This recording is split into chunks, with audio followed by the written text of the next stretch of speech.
네, 타이틀 보셨겠지만 K 성형 이제는 안 아프게 꾸민다 라는 주제입니다. 독특합니다. 안 아프지 말아야죠. 네. 하나금융투자 리서치센터 스몰캡 팀의 김규상 연구원 애널리스트와 함께하죠. 어서 오십시오. 안녕하세요. 안 아프게 꾸민다 해서 제가 조금 웃음이 나왔는데 아프지 말아야 되는데 사실 아픕니다. 해보니까. 아, 그런가요? 네, 제가 뭐 공개하는 건 아니지만 뭐 어쩔 수 없이 늘어지는 피부 때문에 저희 집사람이 이제 땡겨놔가지고 여기 좀 몇 군 내려갖고 땡겨봤더니 엄청 아프더라고요. 네. 하지 말아야겠다는 생각이 들었는데 안 아픈 시술이 있나요? 이제 사실 뭐 안 아프다고 말씀드리면은 완전한 거짓말 수는 있으니까 네. 좀 덜 아프다라고 덜 생각하시면 아프다. 좋을 것 네, 같습니다. 알겠습니다. 자막 정정이 덜 아픈 K 성형으로. 하여튼 뭐 성형 미용에 대해서 관심이 많으시고 최근에 이제 또 여러 가지 경기도 부정적이고 하다 보니까 뭐 그것을 오히려 돌파하는 것으로 자신을 가꾸고 관리하는 이런 이슈가 많잖아요. 최근에 국내 미용 성형 시장에서 이 비침습 시술 용어는 좀 낯설 수도 있어요. 일반 분들한테는 비침습 시술이라는 것이 무엇인지, 침습 시술하고 어떤 차이가 좀 있는지 이거 좀 설명해 주시겠습니까? 네, 일단 그 비침습 시술 같은 경우는 제가 이해하기 위해서 일단 전통적인 그 침습 시술을 먼저 알아야 되는데 네. 침습 같은 경우는 간단하게 그 신체 좀 위해를 가해서 그러니까 신체 한마디로 절개를 해가지고 피부 절개? 이렇게 네, 되는 맞습니다. 절개를 해서 우리가 이제 하는 수술들을 얘기하고요. 네. 뭐 예시로는 안면 거상술, 뭐 지방 흡입술 이런 것들이 포함이 다 되는 거고, 그다음에 이제 침습이 아니다라고 해서 제가 비침습이라고 이제 얘기를 하는데 아예 피부에 위해를 가하지 않고 초음파나 고주파 같은 것들로 하는 시술들을 이제 비침습이라고 합니다. 네. 또한 마지막으로 이제 최소 침습이라고 사실 저희가 조금 더 세분화해서 부르는 게 있는데 이제 요거 같은 경우는 이제 저희가 흔히 아는 주사제들, 네. 보tulinum 톡신, 뭐 HA 필러 요런 이제 것들이 최소 침습인데 저희가 사실 요 최소 침습까지 묶어가지고 다 이제 비침습이라고 좀 부르는 경향이 있습니다. 네, 그렇군요. 자, 최소 침습. 대표적인 비침습 시술이라고 한다면 이제 보톨리늄 톡신. 어제 이제 그 어디죠? 대웅하고 메디톡스. 네, 메디톡스하고 이슈가 좀 있어가지고 자 이미 경쟁이 치열해지지 않았나 싶긴 한데 새로운 비침습, 최소 침습 시술 이것의 개념을 조금 더 여기 비춰본다면요. 네. 일단 보툴리눔 톡신 같은 경우는 비침습 시장 중에 가장 큰 부분을 차지하고 있는데요. 네. 지금 현재 국내에만 사실 그 허가 받은 업체만 8개가 있고 지금 개발 중인 업체 뭐 또 여러 지금 수출 허가만 받은 업체 이렇게 합하고 나면 한 15군 정도가 됩니다. 이렇게 지금 많은 업체들이 지금 난립을 하고 있기 때문에 굉장히 지금 경쟁이 심하고요. 지금 가격이 많이 하락을 하고 있습니다. 네. 그래서 요거 말고 이제 저희가 좀 주가적으로 조금 더 좋은 퍼포먼스를 그럼 보일 것은 무엇이냐. 좀 새로운 비침습 그리고 최소 침습 시술을 좀 생각을 해봐야 되는데 최근에 가장 뭐 인기가 있는 거는 사실 고주파 또는 초음파 같은 네. 저희가 흔히 아는 슈링크라든지 네. 이런 그 시술들이 있고요. 또 아까 말씀하신 그 좀 땡기셨다고 하셨는데 이제 그게 녹는 이제 너무 리프팅 강조하지 마세요. 네. 그런 것들이 있을 수 있고요.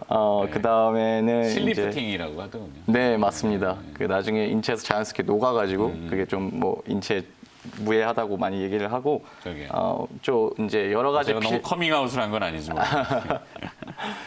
또 계속했어요. 네, 필러 중에서도 이제 PN이나 아니면은 다른 이제 ECM 같이 이렇게 다른 물질로 좀 저희가 만든 필러 제품들로 좀 시장에서 많이 이제 주목을 받고 있는 상황입니다. 네, 저기 나오네요. 리프팅 실이라 가지고 뭐 은인지 금인지 금사. 네, 뭐 근데 용어는 저도 잘 모르겠는데 네. 관련 기업들은 한스바이로메드, 제테마, 네. 제테마 요즘 많이들 얘기하던데, 네, 맞습니다. 그죠? 어제 그 대웅하고 이제 그 메디톡스하고의 그 저기 분쟁 때문에 사실 제품 허가를 받은 제테마가 제일 유리할 것이다 그랬는데 주가는 뭐 그냥 그런 정도였고. 네. 자, 그다음에 해외에서 한국의 미용 성형에 대한 관심은 뭐 여전히 계속 높지 않습니까? 네, 맞습니다. 지금 이제 뭐 그 코로나 때문에 이제 입출국이 좀 자유롭지 못한 부분이 좀 있어서 제한적이긴 합니다만 이것도 나름의 또 방법들이 찾을 것 같긴 한데 관심 계속 높아지는 부분이 있죠. 네, 맞습니다. 일단 뭐 해외에서 국내 K-뷰티에 대한 지금 관심은 상당히 많은 상황인데 네. 처음에 이제 외국인들이 많이 관심을 가졌던 게 이제 한국 이제 여자분들의 그 무결점 피부. 정말 너무나 깨끗하고 투명한 그 피부의 비결이 뭘까라고 생각을 했는데 화장빨? 그때는 화장품 네, 이제 어떻게 화장품의 보면 효과. 기초 화장품이 굉장히 잘 돼서 이제 이런 부분에 관심을 많이 갖고 이제 국내가 이제 저희가 그 피부 이제 기초 화장품을 모으는 거 10단계에 달할 정도로 이게 이제 우리나라 화장품이 굉장히 관심을 많이 받았는데 네. 이제 그래서 다음에 저희가 생각하고 싶은 게 다음으로 이제 외국에서 이제 집중하는 이제 한국만의 이제 뷰티 습관이 무엇일까 이런 걸 굉장히 많이 궁금해합니다. 네. 지금 자료에도 나오지만 그래서 제가 느끼기에는 이제 한국만의 이제 뷰티 문화 습관은 사실 되게 대중화되어 있는 미용 성형 시술이라고 생각을 하거든요.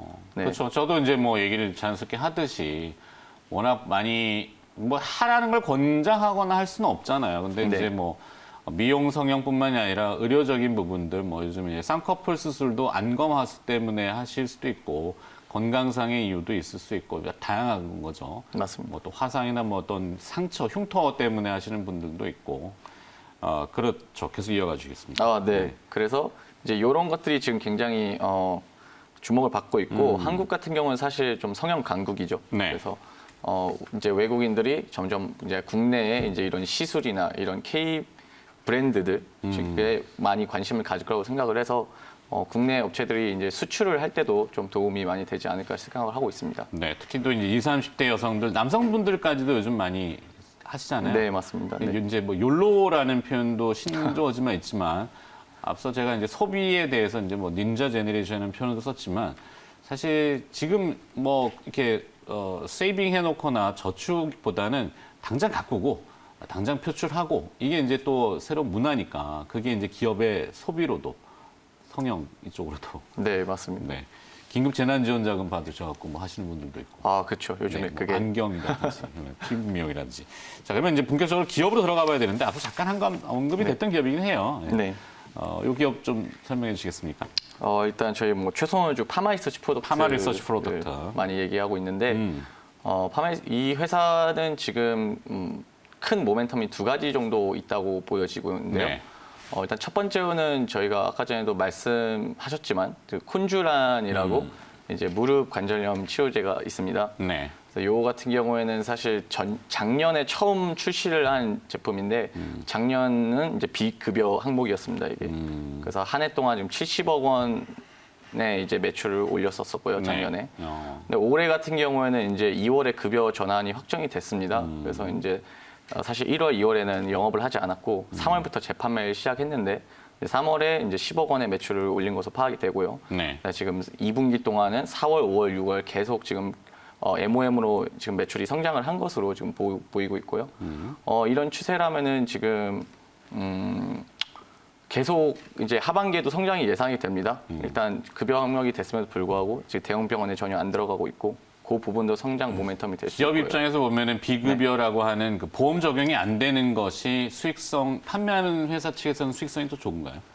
사실 그 기업 입장에서는 급여, 비급여의 이제 판매가는 비슷합니다. 비슷한데 네. 이제 사용하신 의사 선생님 소비자. 입장에서 의사 선생님 네. 처방하시는? 네, 처방하신 의사 선생님 입장에서 좀 가격이 달라질 수가 있죠. 네. 오케이. 그렇다면은 리주란, 이 콘주란 네.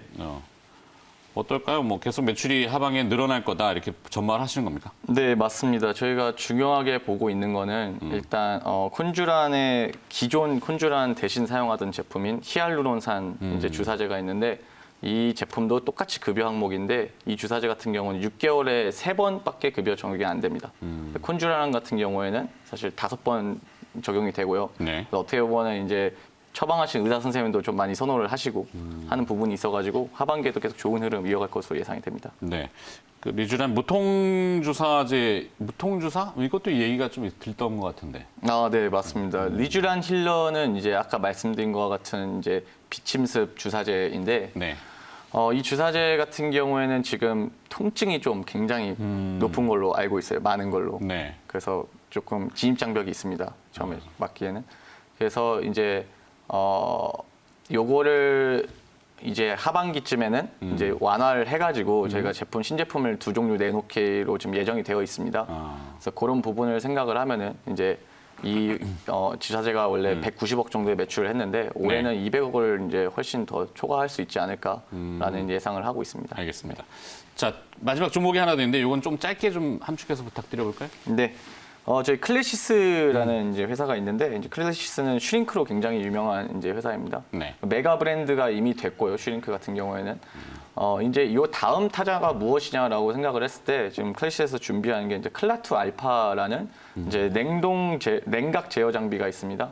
이거 같은 경우에는 이제 엘러간에서 사실 판매를 하고 있는 제품과 굉장히 유사한 제품이고 이제 피하 지방에 이제 지방을 냉동시켜서 이제 파괴를 하는 제품으로 이제 뭐 복부나 아니면 허벅지 등에 이제 지방을 좀 감소시킬 수 있는 제품으로 보시면 되겠습니다. 네. 이것도 유망한가요, 하반기엔? 하반기 뭐 내년까지도 좀 이렇게 꾸준히 한번 지켜볼 만한 제품이라고 생각을 합니다. 네, 알겠습니다. 파마 리서치 프로덕트하고 클래시스 두 종목 이야기 들어봤고요. 앞에 제가 커밍아웃 하는 바람에 시간을 좀 많이 잡아먹어서 여기까지 들어야 될 것 같습니다. 고생하셨습니다. 네, 하나금융 고생하셨습니다. 투자 리서치 센터 김규상 스몰캡 애널리스트였습니다. 고맙습니다. 네, 감사합니다.